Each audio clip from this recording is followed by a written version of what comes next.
Good morning students, मैं doctor नीलम गोयनका। आज की इस क्लास में हम इंडियन बैंकिंग सिस्टम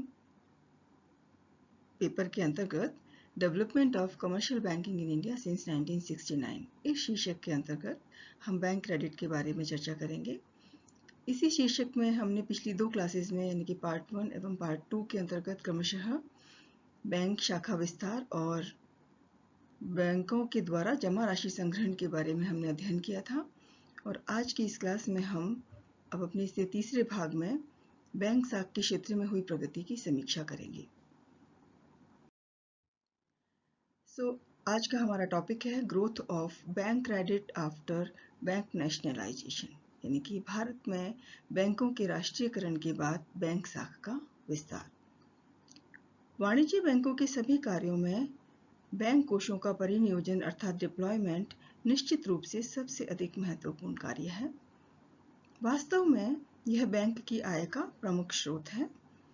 एक बैंक जमाओं का एक निश्चित भाग अपने पास रिजर्व के रूप में रखता है तथा शेष बचा हुआ वह उधारकर्ताओं को नकद साख, मांग ऋण, अल्पावधि ऋण, ओवरड्राफ्ट आदि के रूप में ऋण व अग्रिम प्रदान कर देता है। 14 बड़े बैंकों के राष्ट्रीयकरण के बाद से बैंक शाखा में असाधारण वृद्धि हुई है। जुलाई 1969 में बैंक शाखा की कुल मात्रा 3400 करोड़ रुपए थी। लगभग 50 वर्षों की अवधि में पिछले 50 वर्षों की अवधि में बैंक शाखा में तीव्र गति से वृद्धि हुई है। मार्च 2019 के अंत में यह 97,71,722 करोड़ रुपए के लगभग हो गई थी। संभवतः इस क्षेत्र में वृद्धि के लिए दो घटकों का प्रमुख योगदान रहा है, जो इस प्रकार है। पहला हम कह सकते हैं मुद्रा की पूर्ति में स्फीतिक विस्तार तथा दूसरा व्यापक जमा राशि संग्रहण। इन दो घटकों का इसमें महत्वपूर्ण योगदान रहा है। इस संबंध में एक ध्यान देने योग्य बात यह है कि पिछले कुछ वर्षों में शाखा का विस्तार उतनी तेजी के साथ नहीं हुआ है जितनी तेजी के साथ जमा राशियों में वृद्धि हुई है।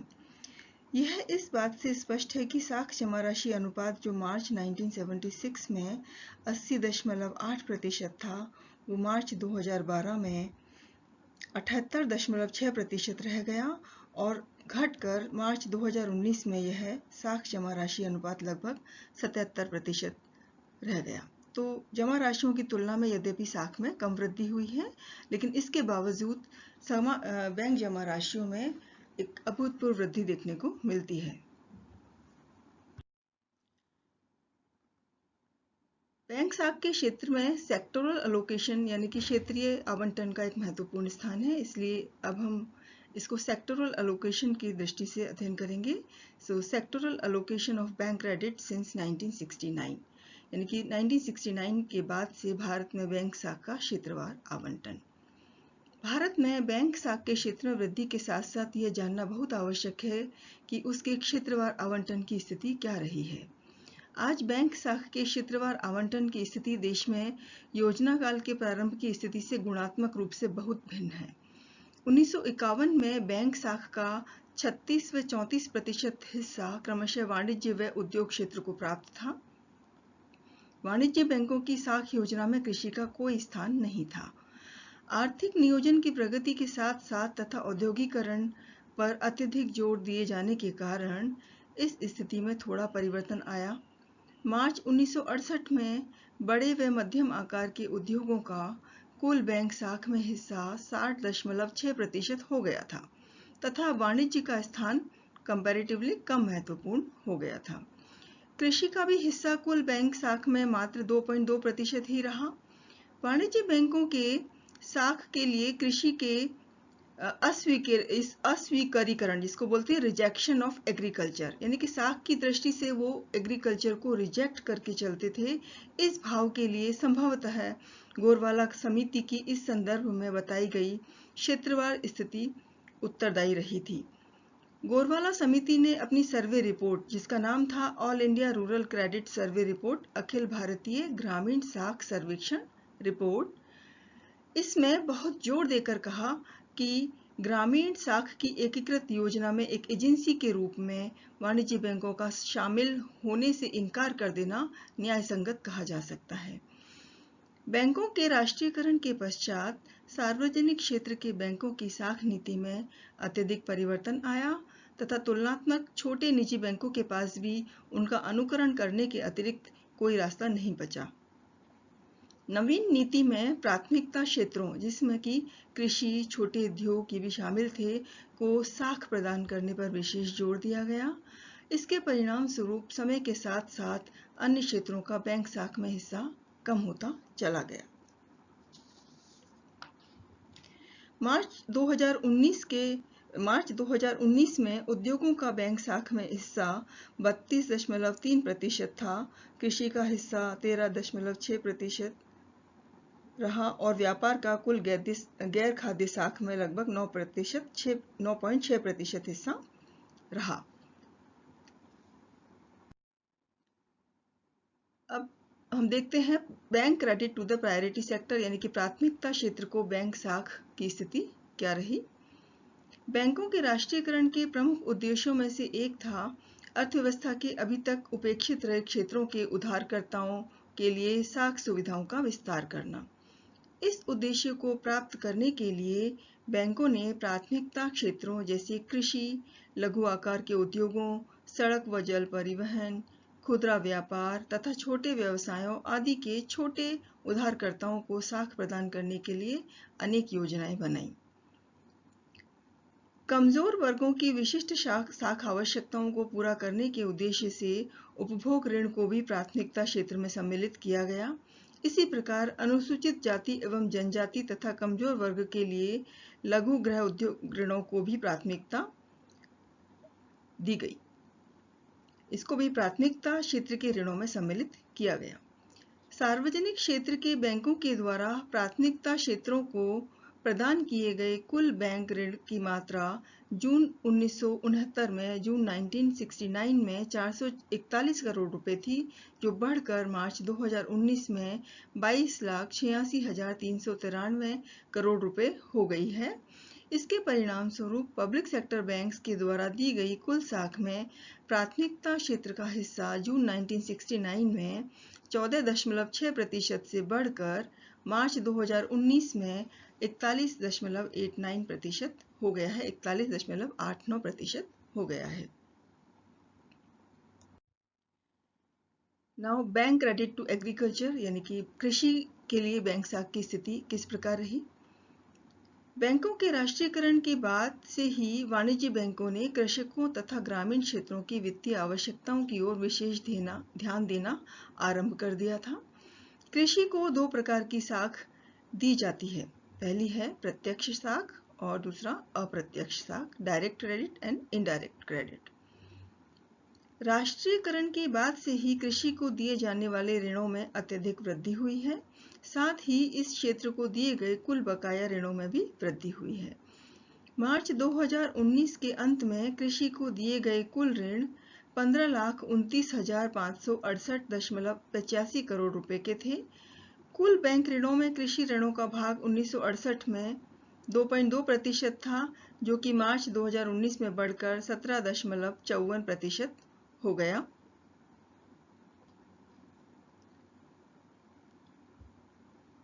कृषि ऋणों के लिए 18% का लक्ष्य रखा गया है, जो अभी पूर्ण नहीं हो पाया है। कृषि के लिए प्रत्यक्ष साख, जो कि जून 1969 में केवल 40 करोड़ रुपए थी, जो कि कुल बैंक साख का 1.3% थी, वह मार्च 2019 में बढ़कर 10,34,769 करोड़ रुपए हो गया है। बैंकों की कृषि साख की रणनीति के अंतर्गत निम्न तत्व मुख्य रहे हैं। पहला है कृषि विकास में बैलेंसेज में विविधताओं की जांच करना तथा उन्हें ठीक करने के उपाय करना। नंबर 2, विनियोग, प्रबंध तथा नीति के रूप में कृषि विकास को आगे बढ़ाना या प्रेरित करना। नंबर 3, उपेक्षित क्षेत्रों में अप्रयुक्त एवं नई संभावनाओं को विकसित करना।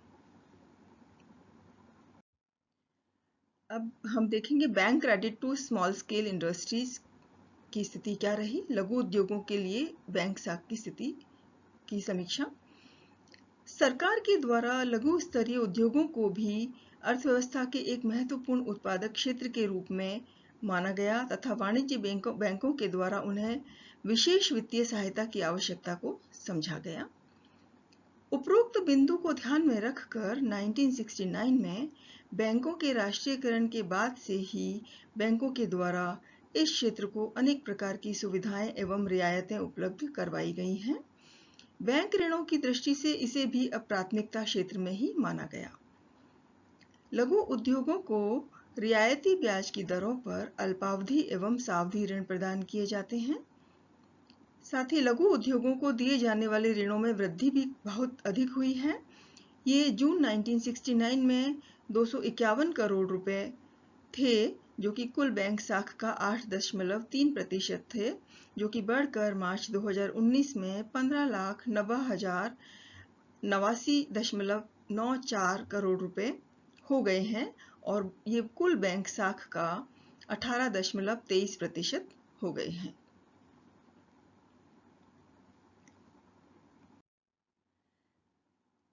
Now bank credit to export promotion, निर्यात संवर्धन के लिए बैंक साख की स्थिति। बैंक साख के अंतर्गत बैंक साख के आवंटन की दृष्टि से निर्यातों को भी आधिकारिक रूप से प्राथमिकता क्षेत्र में मान लिया गया है। अतः वाणिज्य बैंक निर्यातों को भी प्राथमिकता के आधार पर तथा अपेक्षाकृत रियायती शर्तों पर वित्तीय सहायता प्रदान करते हैं। दिसंबर 2018 में बैंकों की कुल निर्यात साख की मात्रा 18,495 करोड़ रुपए थी। बैंक निर्यातकों को दो चरणों में वित्त प्रदान किया जाता है। बैंक निर्यातकों को दो चरणों में वित्त प्रदान करते हैं, एक प्री शिपमेंट स्टेज में और एक पोस्ट शिपमेंट स्टेज में। ये वित्त रियायती दरों पर प्रदान किए जाते हैं। बैंकों को निर्यातकों को ऋण ज्यादा देने के लिए प्रेरित करने के लिए आरबीआई उन्हें इस प्रकार की साख पर उत्तरोत्तर उदार वित्त प्रदान करती है तथा रियायती ब्याज की दरों पर इस प्रकार का वित्त प्रदान किया जाता है। नेक्स्ट है हाउसिंग फाइनेंस के क्षेत्र में वाणिज्य बैंकों की प्रगति किस प्रकार रही। गृह वित्त के क्षेत्र में वाणिज्य बैंकों की प्रगति।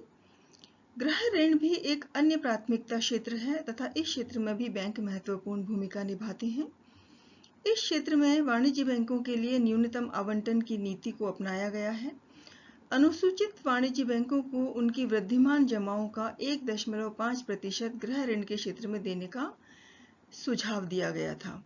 यह मिनिमम आवंटन है, यानी कि उन्हें अपनी इंक्रीमेंटल डिपॉजिट्स का मिनिमम 1.5% हाउसिंग लोन के क्षेत्र में देना होता है, कम से कम। राष्ट्रीय स्तर पर राष्ट्रीय आवास बैंक की 1988 में एक शीर्ष संस्था के रूप में स्थापना की गई थी, जिसका उद्देश्य था क्षेत्रीय तथा स्थानीय स्तरों पर विशिष्ट गृह वित्त संस्थाओं को आगे बढ़ाना एवं विकसित करना। अनुसूचित वाणिज्य बैंकों के द्वारा दिए गए गृह ऋणों की बकाया राशि यानी कि आउटस्टैंडिंग अमाउंट मार्च 1992 में 323 करोड़ रुपए थी, जो बढ़कर मार्च 2019 में 4,97,767.58 करोड़ रुपए हो गई है। क्रेडिट टू वीकर सेक्शंस, कमजोर वर्ग के लिए साख की स्थिति। छोटे एवं गरीब उधारकर्ताओं के लिए बैंक साख का प्रभाव बढ़ाने के लिए सरकार ने समाज के कमजोर वर्ग की अवधारणा को अब विस्तृत कर दिया है।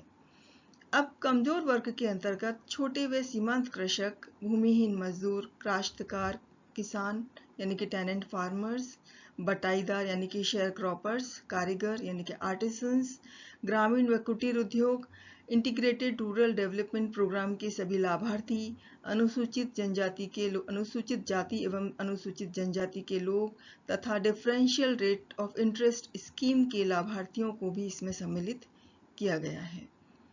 मार्च 2019 तक 10,32,163.93 67 करोड़ रुपए की साख कमजोर वर्ग के लोगों को प्रदान की गई, जो कि सभी वाणिज्य बैंकों की कुल साख का 11.83% थी। तो इस प्रकार बैंक साख के क्षेत्र में जो सेक्टोरल एलोकेशन की स्थिति है, उसमें बैंकों ने लगभग सभी क्षेत्रों में अपने उद्देश्यों को प्राप्त करने का महत्वपूर्ण सकारात्मक प्रयास किया है और कुछ हद तक वे इसमें सफल भी रहे हैं। धन्यवाद।